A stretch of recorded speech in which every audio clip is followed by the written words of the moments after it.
Hello and welcome back to moreveggiesmom.com. In this episode, I'm going to show you how to make taco taters.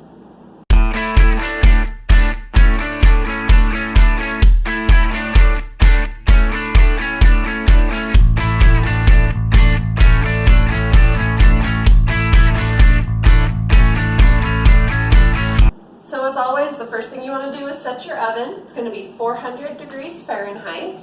I've just done that. And then we're going to take some potatoes. I'm using russet today.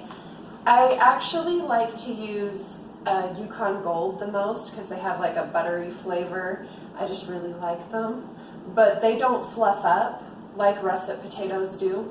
And I couldn't find the size that I wanted in the Golden Yukon today. So I got russet. You can use 4 large ones. Mine are a bit smaller, so I'm using 7.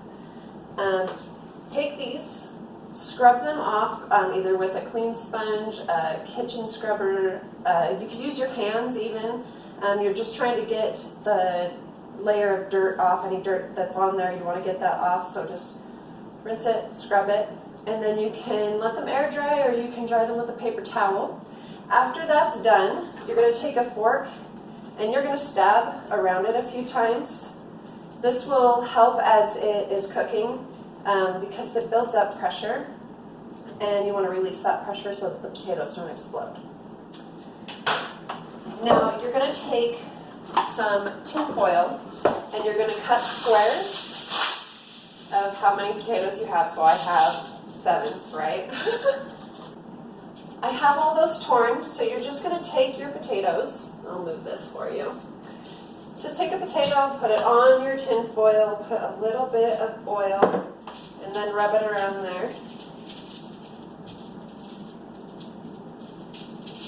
Okay, and then you're just going to cook it up. I do mine like a Tootsie Roll. I feel like that's easiest. So you just wrap it like that. We're going to do that with all of them. So I was going to do this off camera, but then I was like, they should probably see how I get it done more quickly. So I laid them all out on the counter, put a potato on each one, and then it's like a factory system and it doesn't take as long with you switching from one task to the other. You just get one full task done on each potato. And I probably put too much, got too much oil on that one. It just needs a little bit, but that way you get each task done with each potato before you move to the next task. It's a time saver.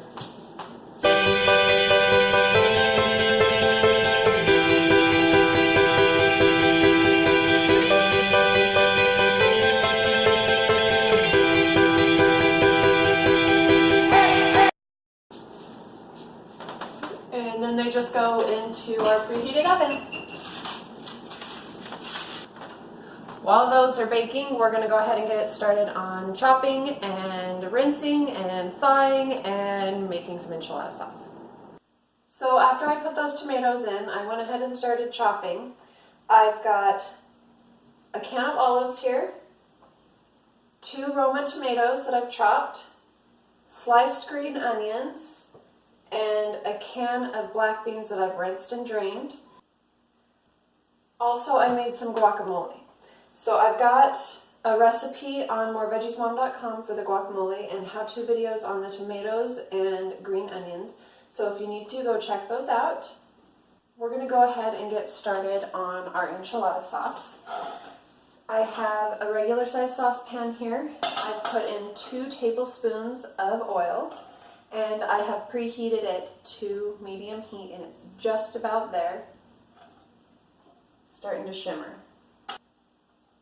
So I'm going to add 2 tablespoons of whole wheat flour and 2 tablespoons of chili powder. Put that in there. And I'm going to whisk this until it starts to bubble. And once it reaches that bubbling point, I'm going to keep stirring for about 1 minute.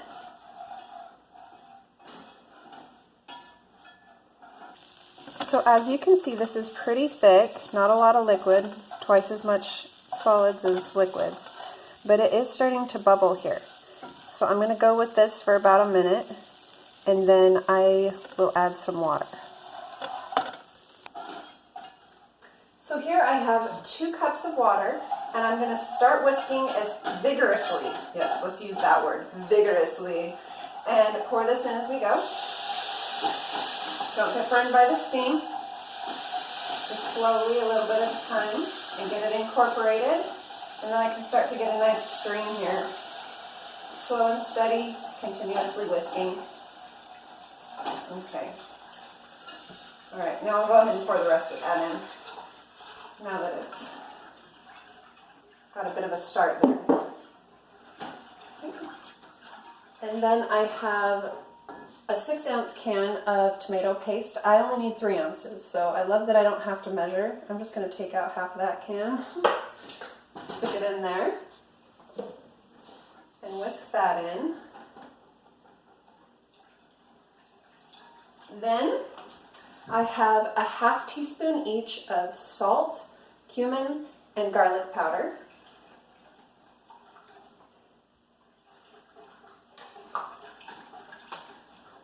And we're going to do a dash of cayenne.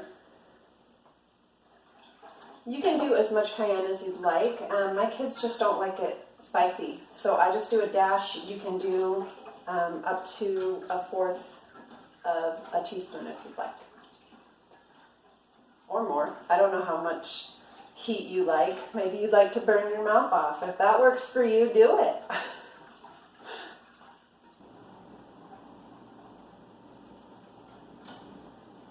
No, you don't have to stir this continuously, but pretty frequently.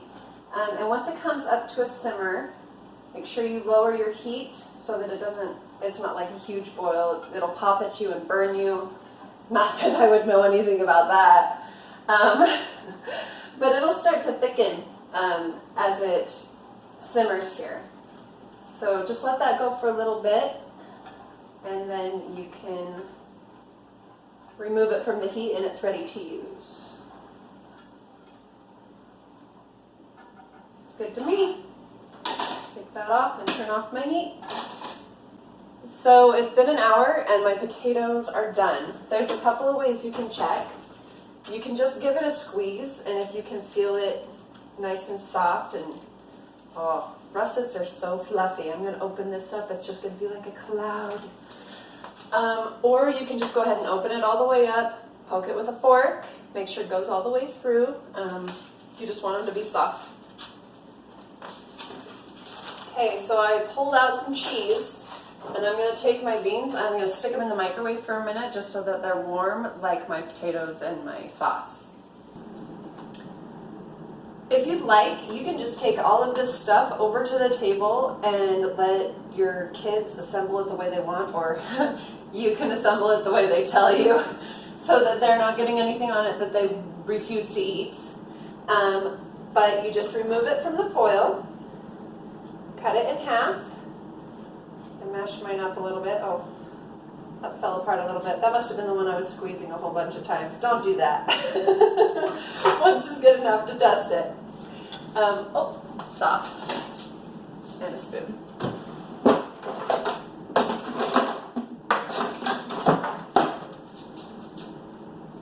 All right, get a little bit of sauce on here. Oh, that's gonna be good. And then top it with everything else. Olives, whoop, black beans, tomatoes, of course in no particular order. You know, I should probably get some cheese on there next to all the hot stuff so it'll melt a little bit. Some green onions, top it with some guacamole. And that is ready to go. I'm going to give you a look.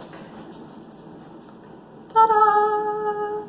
You wish you were at my house right now, I know. But it's okay. It's really easy to make. You got this.